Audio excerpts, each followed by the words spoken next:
2003년 어느 날 노스캐롤라이나주에서 펼쳐진 웨스트 포사이스 고등학교와 파크랜드 고등학교의 경기. 등번호 3번이 적힌 유니폼을 입은 작고 다부진 모습의 한 선수가 경이로운 득점력을 선보이고 있었습니다. 전반에만 32득점을 기록한 그의 득점 행진은 후반에 들어서도 전혀 멈출 줄 몰랐고, 경기 종료 3분 전 골밑에서 다시 한번 득점을 올린 그는 파울까지 얻어내는 데 성공하는데요.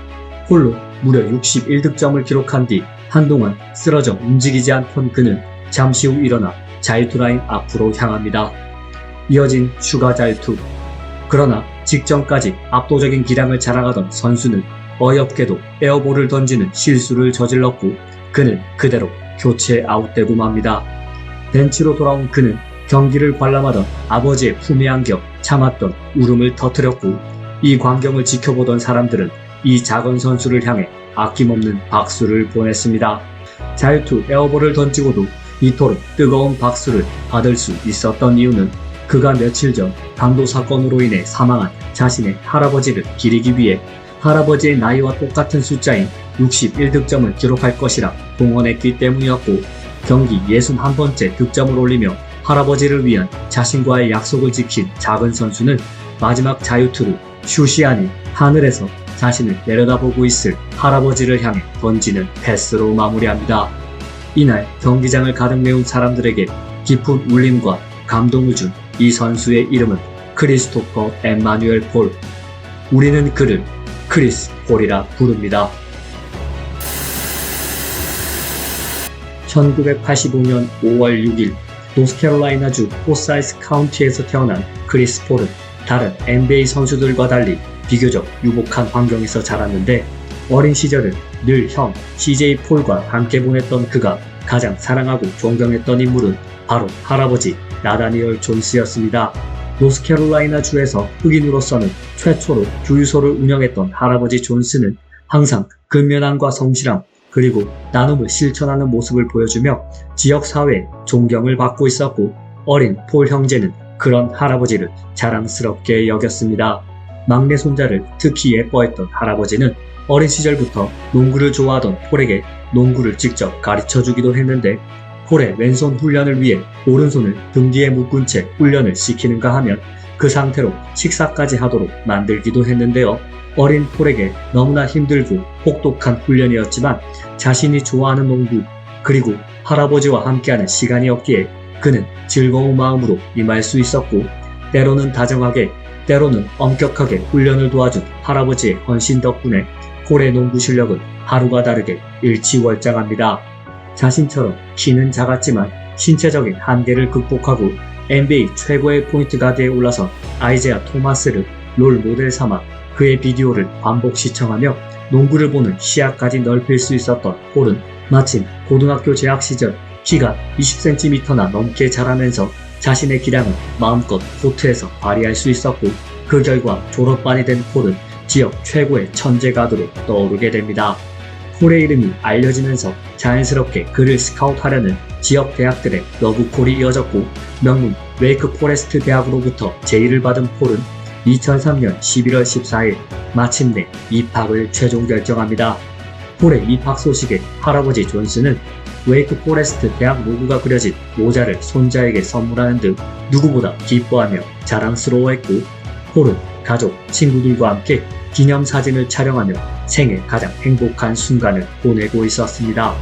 하지만 폴의 꿈같은 행복은 불행하게도 딱 거기까지였습니다. 이튿날인 2003년 11월 15일 폴에게 견디기 힘든 비극적인 사건이 찾아왔고, 그것은 바로 그의 할아버지가 10대 불량 청소년 5명에 의해 강도 살인을 당한 것. 가장 사랑하고 존경했던 할아버지의 갑작스러운 죽음은 폴에게 있어 세상 모든 의미를 앗아간 것과 다름없는 일이었고, 단 하루 만에 생애 최고의 순간과 최악의 순간을 모두 경험한 그는 큰 충격 속에 더 이상 농구를 하지 않겠다고 선언합니다. 눈물로 방황하던 폴은 그러나 가족과 친구들의 설득과 위로 끝에 다시 농구공을 잡기로 결심했고, 그는 가족, 코치, 동료들 앞에서 다음과 같이 이야기합니다. 61세의 나이로 돌아가신 할아버지를 위해 다음 경기에서 61점을 득점하겠노라고. 결국 폴은 약속을 지켰고 이 경기는 각종 언론을 통해 전 위에 알려지며 많은 이들을 감동시킵니다. 할아버지께서는 원하는 것이 있다면 그만큼의 대가를 치루어야 한다고 늘 말씀하셨습니다. 저는 최고가 되고 싶습니다.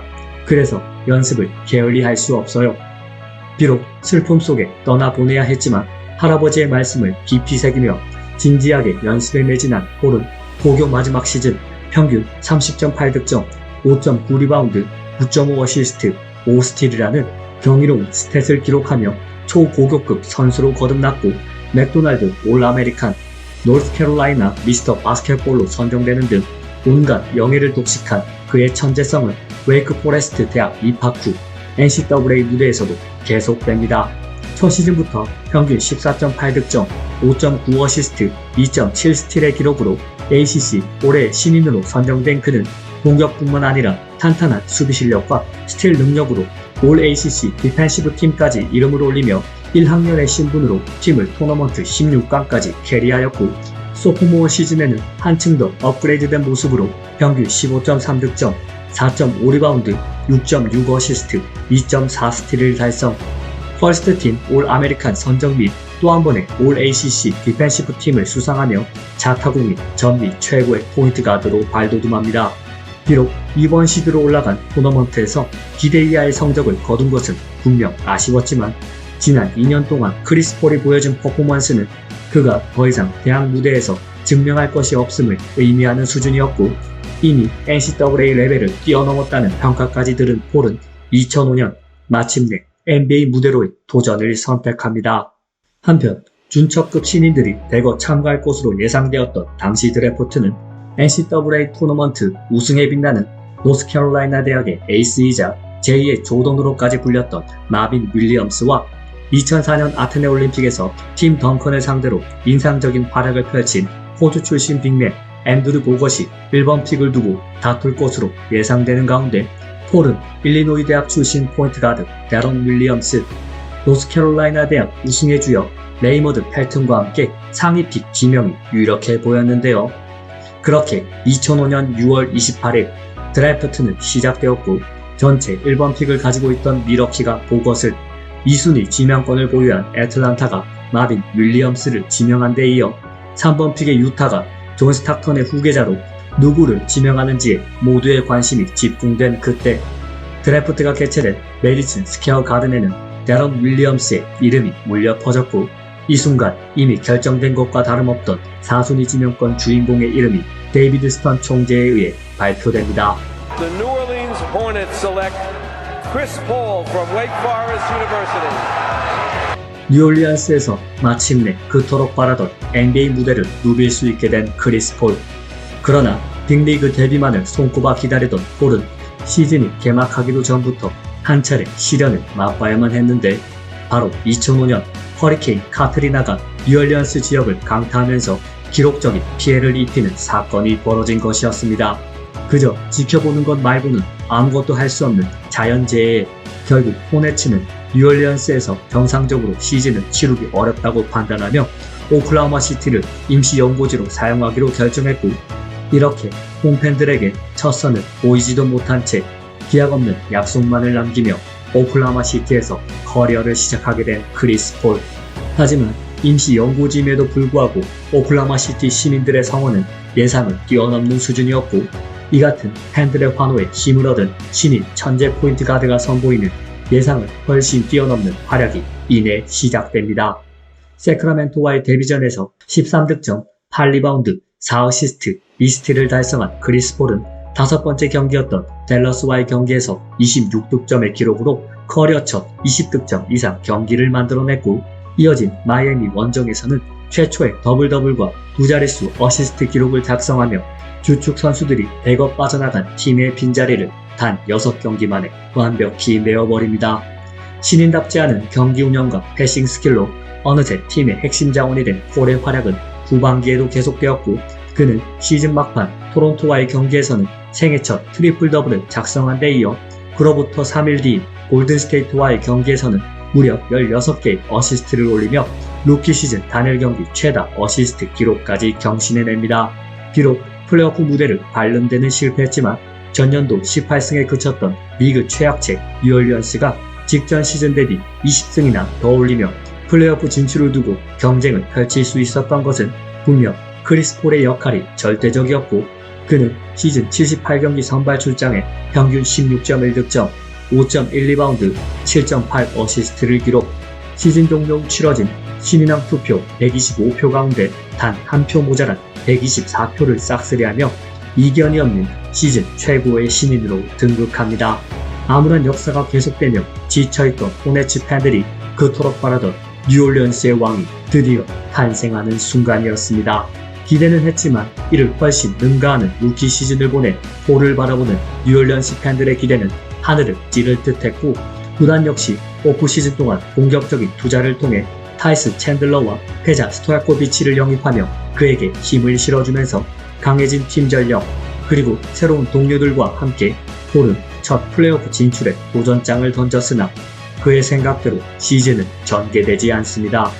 코트에 나설 때는 여전히 훌륭한 기량을 보여줬지만 리그 내 타 선수들과의 경쟁에 있어 여전히 작은 체구였던 폴은 시즌 내내 크고 작은 부상에 시달리며 18경기나 결장하게 되었고, 설상가상으로 스토야코비치와 웨스트 등 뉴올리언스의 다른 주축 선수들도 연쇄 부상을 당하며 팀 성적은 전혀 나아지지 않았는데요. 개인 스탯은 훌륭했지만 팀의 플레이오프 진출 실패와 잦은 결장이라는 아쉬움 속에 소포모어 시즌을 마친 크리스 폴. 하지만 이 같은 실망감은 그를 더 단단하게 만드는 계기가 되었고, 마침 호네츠 역시 뉴올리언스로의 복귀가 결정되면서 강한 동기부여까지 생긴 폴은 07-08 시즌 모두를 경악하게 만드는 충격적인 활약을 펼칩니다. 리딩과 수비, 그리고 미드레인지 게임까지 크리스 폴은 자신이 스스로 해결함은 물론 챈들러와의 엘리웁으로 매경기 하이라이트 필름을 양산하는가 하며 웨스트를 올스타 포워드로 성장시키는 등 스코어러 빅맨이 아닌 포인트 가드가 게임을 지배할 수 있음을 코트에서 증명해 보입니다. 이전 시즌들도 물론 훌륭했지만 그야말로 레벨이 달라진 기량을 선보이며 시즌 가장 핫한 플레이어로 등극한 덕분에 생애 첫 올스타까지 선정된 폴은 리그 후반부로 갈수록 페이스가 떨어질 것이라는 예상을 보란듯이 비웃으며 오히려 위력을 더했고, 그는 시즌 80경기 출전에 평균 21.1득점, 4리바운드, 11.6 어시스트, 2.7 스틸을 기록. 팀 하더웨이 이후 15년 만에 슈퍼 포인트 가드의 기준점이라 불리는 20-10 클럽에 이름을 올리며 자타공인 리그 넘버원 포인트 가드에 등극합니다. 불과 세 번째 시즌에 말이죠. 어시스트와 스틸 부문 타이틀까지 석권하며 코비 브라이언트, 르브론 제임스 등 NBA를 상징하는 슈퍼스타들과 어깨를 나란히 할 만한 퍼포먼스를 과시한 폴은 만년 하위권을 전전하던 뉴올리언스를 리그 선두권으로 올려놓으면서 강력한 시즌 MVP 후보로까지 거론되는데요. 2008년 4월 11일 서부 1번 시드와 MVP의 주인공을 모두 결정지을 수 있는 레이커스와의 맞대결에서 15득점, 17 어시스트를 올리고도 팀이 패배하는 바람에 결국 MVP 트로피를 들어올리는 데에는 실패했지만 당시 MVP 투표 결과는 지금까지도 논란으로 남아있을 정도로 폴의 당시 활약은 감히 단일 시즌 역대 포인트 가드 가운데 최고라고 해도 손색이 없을 정도였습니다. 그리고 포인트 가드 포지션의 한계를 뛰어넘는 폴의 영향력은 이전 3기 끝에 밟은 플레이오프 무대에서도 계속됩니다. 이번 시드로 플레이오프에 나섰음에도 전문가들은 뉴올리언스와 폴의 경험 부족을 이유로 그들이 고전할 것이라 전망했는데 폴은 이 같은 전망을 보기 좋게 부숴버리며 또 한 번 모두를 놀라게 만들었고, 덩 노비츠키, 제이슨 키드의 댈러스와의 1라운드 시리즈에서 플레이오프 데뷔 첫 2경기에서 30득점 이상, 10어시스트 이상을 달성한 역사상 최초의 선수로 기록되는 등 사실상 혼자만의 힘으로 시리즈를 승리로 가져옵니다. 이어진 샌안토니오 스퍼스와의 컨퍼런스 세미파이널 시리즈에서도 폴의 놀라운 경기력은 계속되었고, 그는 2차전 30득점, 3차전 35득점을 퍼붓는 등 양팀 통틀어 가장 눈부신 활약을 펼치며 디펜딩 챔피언을 벼랑 끝까지 몰고 가는데요. 비록 7차전까지 가는 혈투 끝에 패배하고 말았지만 샌안토니오의 그 어떤 선수도 폴을 제어하는데 실패했을 정도로 그의 활약은 뉴올리언스는 패배했지만 폴은 승리했다는 이야기가 나올 만큼 실로 대단했습니다. 스티브 내시의 돌파, 제이스 키드의 패스, 앨런 아이버슨의 드리블을 갖춘 선수가 되는 것이 꿈이라고 말했던 크리스 폴은 이미 자신이 꿈꾸던 모습을 현실로 만들고 있었고, 그렇게 꿈만 같은 정규 시즌 플레이오프가 끝나고 정신을 차리자 그는 어느새 리그 최고 선수 가운데 한 명이 되어 있었습니다. 그해 여름 리듬팀의 멤버로 참가한 2008년 베이징 올림픽에서 미국 대표팀에 8년 만에 금메달까지 이끈 크리스 폴의 위치는 팀의 에이스 수준을 넘어 리그를 대표하는 슈퍼스타 반열에 올라와 있었고, 경기를 치르면 치를수록 리그에서 그가 가지는 영향력과 폴에 대한 평가는 높아져만 갑니다. 하지만 정점을 향해 가는 폴의 가치와 달리 소속팀 뉴올리언스는 끝없는 나락의 길로 빠져들고 있었는데, 피해는 복구되었지만 카트리나가 남기고 간 후유증은 여전히 뉴올리언스 지역 경제를 무너뜨리고 있었고, 이 여파로 호네츠는 심각한 관중 감소 문제를 겪게 됩니다. 이로 인해 재정난에 허덕이자 구단주 조지 신이 팀 운영을 포기하는 일까지 벌어지면서 졸지에 그들은 NBA 사무국에 의해 임시로 관리되는 신세가 되고 말았고, 그렇게 한때 챔피언십 컨텐더의 자리까지 넘보던 호네츠는 모두가 외면하는 최악의 팀으로 전락하고 맙니다. 그리고 이 같은 호네츠의 끝없는 추락은 팀이 붕괴되는 상황 속에서도 홀로 고군분투하던 크리스 폴에게도 선택을 강요하도록 만들었고, 리그 최고의 기량을 보유했지만 파이널 무대는커녕 플레이오프조차 올라가기 버거운 호네츠에서의 한계를 느낀 그는 결국 FA를 1년 앞둔 10-11 시즌 구단에게 정식으로 트레이드를 요청합니다. 리그 최고 포르트가드의 이적 선언에 수많은 구단들이 러브콜을 보내는 가운데 폴의 행선지로 결정된 것은 바로 LA 레이커스. 크리스 폴과 코비 브라이언트라는 최고 슈퍼스타들 간의 만남이 이루어지면서 모든 NBA 팬들의 관심을 집중시킨 트레이드는, 그러나 호네츠의 임시구단주 데이비드 스턴 총재의 반대에 부딪히며 끝내 성사되지 못했고, 그렇게 크리스 폴의 미래는 불투명해지는 듯 보였는데요. 그로부터 며칠 뒤 폴은 결국 LA로 향하게 되는데, 그의 행선지는 놀랍게도 레이커스가 아닌 클리퍼스로 결정나게 됩니다. 이렇게 선수로서의 커리어뿐만 아니라 어쩌면 리그 역사까지 뒤바꿨을지도 모르는 며칠 동안의 해프닝 끝에 LA 클리퍼스에서 선수 생활의 새로운 챕터를 열게 된 크리스 폴. 그의 합류는 클리퍼스를 상징하는 락시티의 진정한 탄생을 의미하는 것이었고, 지금부터 파이널 그 이상을 향한 크리스 폴의 끝없는 도전의 역사가 시작됩니다.